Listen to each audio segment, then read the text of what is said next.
Hi, I'm Daz, I'm the producer of The Drift, and this is a bit of a weird diary really because I'm going to do a bit of bragging. Well, I say bragging, I mean on behalf of the whole team, because I've been looking at the footage today as an edit and incorporating some of the sort of the visual effects that have been going in that's been done over the last sort of few days or so. And I have to say, every time I see one of these shots go in, I'm really pleased and impressed with what the guys have done. And not just the visual effects, but also the sets, the costumes, even the acting. I know it sounds a bit silly, but it's like some great bits where the two characters are arguing or something, and all the other characters are still in character, all the other actors. You know, it all might sound obvious, but it's after making these sorts of films for 20 years, there are certain sort of expectations that you have, and bearing in mind that this film is being made effectively for free, in that the only thing we've paid for has been, we absolutely have to pay for, like wood and materials, food for the crew. Everything else we've got for nothing. You know, the £5,000 we've spent has been on just those things. So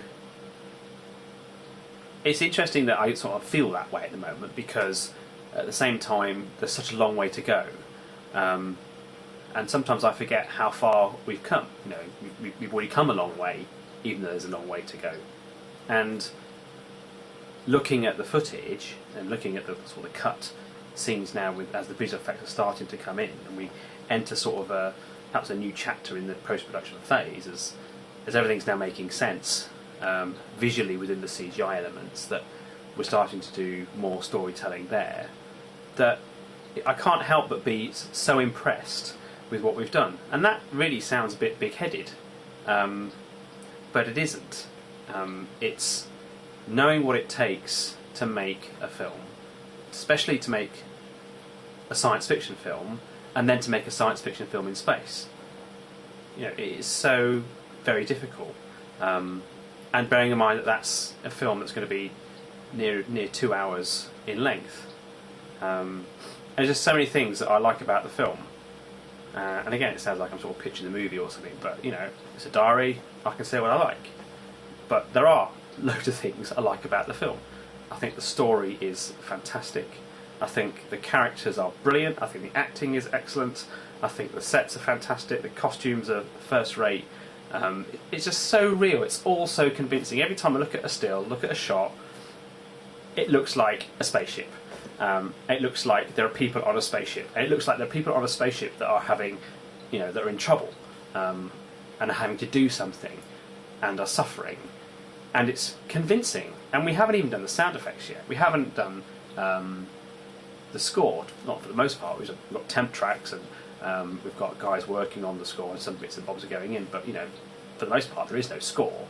The visual effects CGI side of it has only just begun, and yet already I can just see how good it is going to be for a film made by volunteers, many of whom have never made a film before. Some of us have, obviously, but all those factors itself, you're almost setting yourself up to fail, and we're not failing. I think some of the people who have never made a film before and have been involved with it, must be thinking, how long does it take? Oh my goodness, we filmed over a year ago. It's been over a year since we actually shot. So, and even before then, it was 7 months or so. August 2011 is when we started this project, or when it was declared. When it was right, we're going to make this film, which is basically going to be, zombies in space or something like that. And it has become so much more than that. So I think sometimes when we think about how much work there is to go, and how long it's taking, and how long it's going to take, is that I would want to try and assure those who are involved in the film, those who are involved in the pre-production, in the set building and the painting, getting it all ready, the humping and dumping, and then those involved obviously in the shooting itself as well, and the actors, who have gone on to do loads of other projects and have had those projects released, it's almost like perhaps the drift is drifting away, that it's being forgotten about. Well, it's not been forgotten about. I work on this film every day. Every day that I'm not working, I'm doing this, except for the declared holiday that I had in March. So, we can't work any faster, and the people who are involved on this project can't work any faster. They're full on, and it's only down to everyone who's been involved in this so far and will continue to be involved with it. It's down to those people that will make this film as fantastic as it's going to be.